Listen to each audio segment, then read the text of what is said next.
My name's Nick Pope. I used to work for the Ministry of Defence, where one of my jobs was investigating UFO sightings.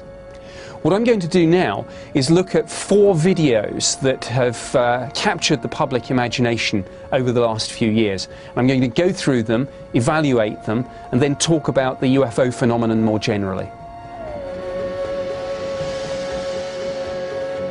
UFO over London, of course, it gets everyone's attention.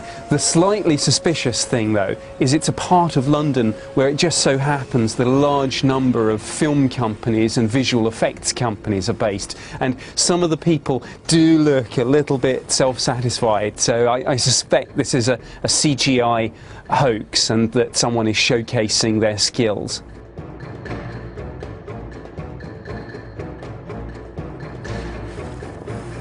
What's fascinating about this, and something that's been reported before by other UFO witnesses all around the world, is this idea of a UFO almost playing cat and mouse with the observers. The way it ducks in and out of the cloud as if it's playing games with the witnesses, just giving you a glimpse, but not so much that you can really see what it is.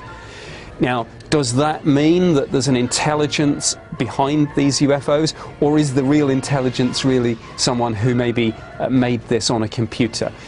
With all these videos, unless you can get access to the witnesses, unless you can ask the Air Force if something was tracked on radar, it's almost impossible to tell.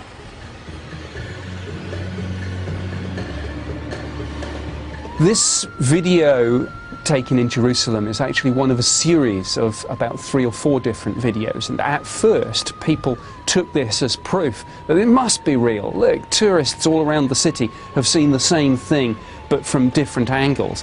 But I think that raises the interesting question: if somebody is actually making a fake film and they're really trying to kid people, it actually is is little extra work to maybe make those extra videos, and then the very thing that people say is proof that it's real is actually perhaps proof that someone's put a lot of thought into this, but at the end of the day it's just another fake.